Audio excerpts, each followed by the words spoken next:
Informação com credibilidade no melhor do radiojornalismo. Repórter Cultura, na Cultura FM, a rádio da sua vida.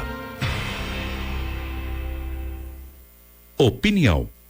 Gilberto Azevedo e Osmar Câmprega analisam os principais acontecimentos da política no Brasil e no mundo. Está no ar, Política com Pimenta. Estamos de volta na apresentação do seu Repórter Cultura, edição desta terça-feira. Estamos ao vivo agora com os nossos comentaristas do Política com Pimenta. Afinal, hoje é terça, dia de Política com Pimenta aqui no Repórter Cultura. Eles estão de volta, doutor Gilberto Luiz de Azevedo e Osmar Bento Câmpreguer. Muito bom dia, doutor Gilberto, seja bem-vindo. Bom dia, Odair, bom dia, Osmar, bom dia aos nossos ouvintes. Osmar Bento Câmpreguer também de volta aqui para mais uma edição. Muito bom dia. Bom dia, Odair, bom dia, doutor Gilberto e aos ouvintes. Muito bem, vamos começar o nosso Política com Pimenta de hoje falando de uma situação que aconteceu num país pequeno aqui da América Latina chamado El Salvador. Temos lá um presidente Bukele que foi reeleito com 83% dos votos e conseguiu eleger a maioria lá da Câmara dos Deputados, lá também, do Congresso, e a pauta que ele utilizou para conseguir esse feito lá em El Salvador foi reduzir drasticamente, no seu primeiro mandato, os índices de criminalidade lá do país, botando bandido efetivamente na cadeia. E eu quero aí um comentário de vocês a respeito dessa situação, dessa pauta que ele utilizou, se nós aqui no Brasil, o que paralelo nós podemos traçar aqui com o Brasil, enfim, os comentários de vocês sobre essa reeleição estrondosa, com um percentual estrondoso aí do Bukele lá em El Salvador. Começa com o doutor Gilberto. Muito bem. O El Salvador é um país bastante pequeno da América Central. A população dele é um pouco menor que a de Santa Catarina. Não é um país exatamente rico, ao contrário, Santa Catarina produz e tem mais riqueza do que aquele país. O Bukele, apesar da Constituição daquele país prever eleição, uma única eleição, ele conseguiu na Suprema Corte daquele país a possibilidade de concorrer à reeleição e se reelegeu com esse percentual de quase 85% dos votos válidos na eleição. Segundo o que a imprensa internacional fala, a eleição foi limpa, livre, e não teve indícios quaisquer de fraude. De outro lado, ele já está governando o país sob um regime de exceção, com suspensão dos direitos políticos já há 2 anos, pelo menos. No entanto, nessa condição, ele conseguiu domar o crime organizado naquele país e construiu uma super cadeia com 40 mil vagas, onde já teriam passado 70 mil pessoas presas depois das averiguações dos julgamentos que foram feitos. Enfim, o país lá estava absolutamente tomado pelo crime organizado, e ele estabeleceu como pauta principal o combate à criminalidade. Teve sucesso, continua tendo sucesso, tanto é que a população lhe otorgou mais um mandato na presidência da República. Veja o seguinte, o país me parece que já começa a receber investimentos de outras áreas, de outros países, o turismo começa a florescer novamente. Penso que ele soube verificar o que acontecia. E, aliás, esse combate à criminalidade aconteceu depois de uma chacina de 87 pessoas por parte de uma das gangues lá do país. Ele estabeleceu essa política. Mas há uma situação que tem que ser observada, porque quando ele sair do poder, quando ele encerrar, será que esse ciclo de combate vai continuar, e essas pessoas que vão cumprindo suas penas, elas vão permanecer presas, vão ser soltas? Como é que vai ficar essa situação? Então, quer dizer, ele entrou na situação de cabeça, resolveu o problema, agora como ele sairá desse problema é uma situação que vai se verificar. No Brasil, buscando um pouco a situação, me parece que temporariamente houve uma abdicação do combate à criminalidade. Vamos verificar o que acontece com a assunção do ministro Lewandowski no Ministério da Justiça e Segurança Pública. No entanto, na minha opinião, no caso do Brasil, não se deve centralizar essas ações. Cada estado tem a sua especificidade e isso deve ser fortalecido. Voltando a El Salvador, eu penso que o combate ele tem que ser forte, ele tem que ser incansável. Ele adotou uma medida extrema, mas ele vai ter que sair dessa medida extrema. O país me parece que está melhorando e esperamos que melhore mesmo. Osmar, agora também seus comentários a respeito de El Salvador, dessas medidas do Bukele lá, dessa reeleição também que ele conseguiu por lá. Bom, a reeleição não tem dúvida que foi uma vitória acachapante, mas temos problemas graves pela frente. A Human Rights, que cuida dos direitos humanos, diz que a violação dos direitos humanos, para quem acha que isso é coisa de esquerdista, essa mesma instituição, ela condena a Venezuela por fazer esse tipo por não respeitar os direitos humanos. Então, o que nós temos na América Central é mais um candidato à ditadura.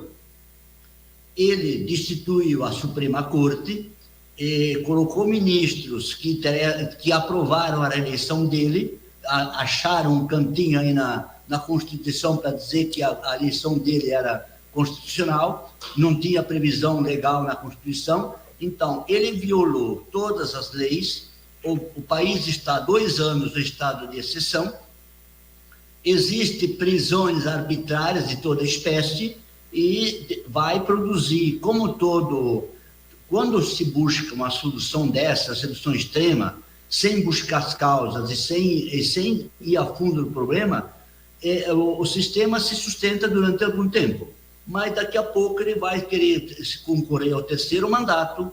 Nós estamos diante de um outro Maduro, que está procurando se eleger, porque com essa popularidade ele vai se sentir que ele é o único que deve conduzir o país, e eu vejo isso como uma solução que não vai durar muito tempo. Daqui a pouco as pessoas vão sentir os efeitos dessas leis de exceção, que aparentemente são bons, os efeitos são bons para a população, mas que não tem duração, que não tem longa duração.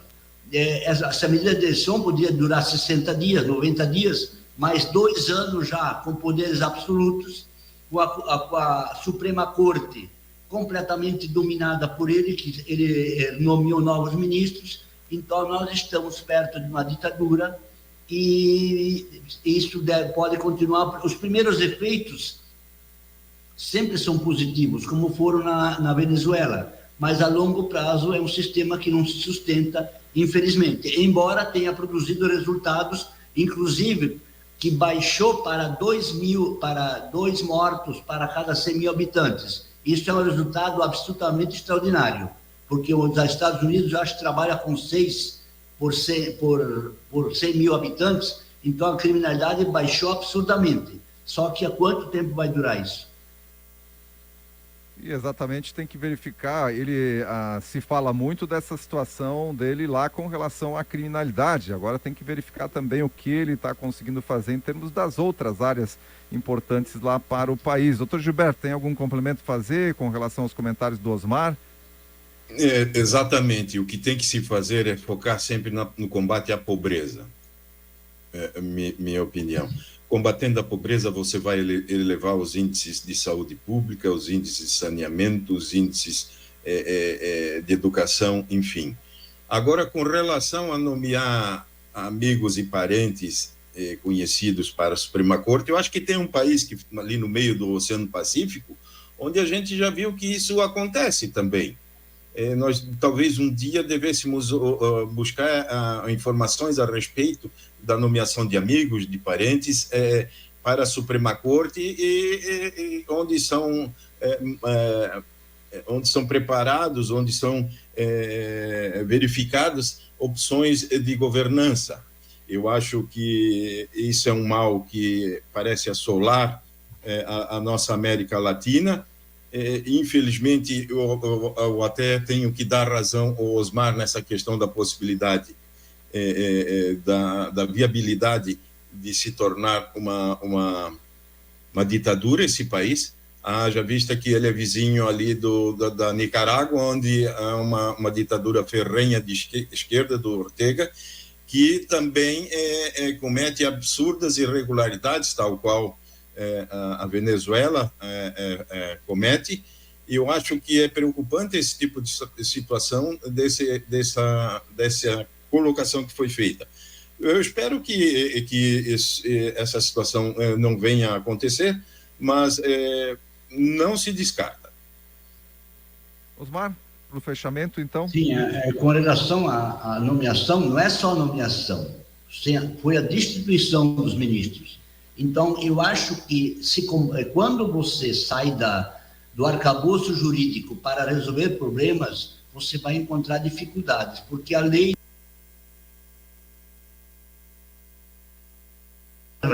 E quando você sai desse parâmetro, você começa a criar dificuldade para você mesmo, porque daqui a pouco ele vai se considerar insubstituível, só tem que ser ele. Além disso, ele é jovem, ele tem 40 e poucos anos, então ele vai se considerar ele como única solução para governar o país.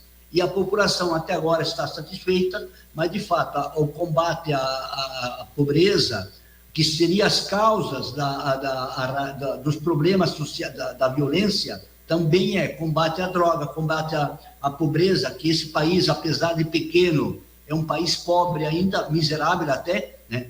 Então, se não tiver as ações acompanhadas de soluções duradouras, não vai resolver, a violência vai voltar. Muito bem, vamos para o nosso segundo tema de hoje, porque ontem a reabertura dos trabalhos no Congresso Nacional, né? Tivemos lá a fala do Lira, o Arthur Lira, repercutiu a fala dele porque o Arthur Lira já veio com a faca nos dentes aí com relação ao governo federal, às questões orçamentárias, eles que deveriam ter voltado na sexta, mas já viu, né? Já viu, né? Vão começar a trabalhar na sexta-feira. Então, eu começo agora com o Osmar para falar sobre a sua expectativa, Osmar. Como será esse ano 2024 em relação ao Congresso Nacional, as pautas prioritárias no Congresso Nacional e a relação com o Executivo? Bom, a relação com o Executivo, ele tem que ser, como sempre, como muito tempo vem, na base da permuta. Alguém dá alguma coisa em troca, não falo em benefício pessoal, eu falo em algum benefício para o deputado, porque nós somos 513 partidos quase no Congresso e mais na Câmara Federal e mais 81, então somos 594 partidos. Aqui o governo sempre tem que oferecer alguma vantagem, não dizer pessoal, mas alguma vantagem para o parlamentar poder se posicionar, porque aqui esquerda e direita, com algumas exceções, vota de acordo com o atendimento do seu pleito. Então, o Brasil, de fato, estamos vivendo assim no nosso parlamento, eu vejo assim uma dificuldade grande para a forma que o Brasil está, porque o Brasil é um país, tem uma política, um parlamento muito fracionado, e são grupos dentro de grupos que exercem o poder para tentar arrancar do governo e tentar, a cada lei que é votada, o governo tem que ceder um pedaço do poder para o Congresso. E vejo isso que está se agravando, e nós estamos partindo para um semi-parlamentarismo, só que sem a responsabilidade dos parlamentares. Hoje nós estamos um semi-parlamentarismo, mas cujo parlamentar não tem responsabilidade nenhuma. Nos outros países onde existe o parlamentarismo, quando o governo vai mal, se faz eleições novas e os parlamentares são substituídos. Aqui no Brasil, eles não têm ônus nenhum. Eles de certa forma, emparedam o governo e o governo tem que entregar um pedaço do orçamento para eles quando não deveriam ser isso. E reclamam que o Supremo está invadindo os poderes do Congresso, mas eles também estão invadindo os poderes do Executivo com um pedaço do orçamento. Então, vejo dificuldades para o governo e vai ter que ser aquela forma tradicional. Toma lá da cá, porque senão não vai ter votação nenhuma a favor do governo. Doutor Gilberto, seu posicionamento também sobre a volta dos trabalhos parlamentares. Eu achei estranho a falta de presença do presidente da República na abertura dos trabalhos legislativos desse ano. Eu também estranhei a ausência do presidente do Supremo Tribunal Federal, foi representado pelo vice-presidente Fachin. Eu acho que essas duas circunstâncias demonstram que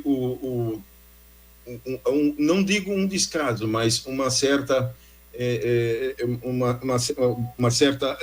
divisão clara nessa questão que está ocorrendo. Não tenho dúvida que o governo federal, a presidência da República, vai ter muito trabalho nesse ano 2024. Eu vejo também que o Congresso vai assumir uma postura maior de defesa em relação à sua área física, principalmente, porque a qualquer momento, sendo sexta-feira ou segunda-feira, pode vir uma equipe policial e invadir, por exemplo, a sede do Congresso para fazer uma busca. Eu acho essa situação bastante vexatória, essa ingerência, sem uma prévia comunicação, sem uma prévia anuência da presidência das casas, na proteção, não estou dizendo na proteção do crime, na proteção do mandato do parlamentar. Isso tem que ser verificado. Penso também que haverá problemas para o Supremo Tribunal Federal com a verificação, com a votação e apreciação dessa questão das decisões monocráticas, que nós temos tido exemplos muito claros recentemente, de quão extensas e danosas, ou talvez não tanto danosas, relativas a questões que já estavam sedimentadas. Haverá também, o que eu acho importante, a regulação da inteligência artificial, porque ela pode influenciar não só nas questões eleitorais, mas em questões comerciais, em questões familiares, por exemplo, porque ela tem a capacidade de copiar, de interpretar a sua entonação, a sua voz, o seu ritmo de falar, e pode criar situações embaraçosas e muitas vezes mentirosas. Eu acho que isso há uma necessidade de regulação, mas com cautela. Tem que verificar de que forma vai se fazer, tem que se verificar se já existe alguma situação em outra situação. Mas eu não vejo a vida do governo federal como fácil, até porque ele bloqueou em janeiro o Luiz Inácio, presidente, 5,6 bilhões de dólares, de reais, perdão, do orçamento das emendas de parlamentares. Veja, os parlamentares, sejam senadores ou deputados, eles são efetivamente os representantes da população. E eles conhecem, até porque eles vão às suas bases e verificam as necessidades. No entanto, ao invés do Brasil fazer novas dívidas, com novas obras, por exemplo, eu acho que se deveria concluir aquilo que está em andamento, seja de que forma for, porque você não pode ficar criando despesa sem concluir.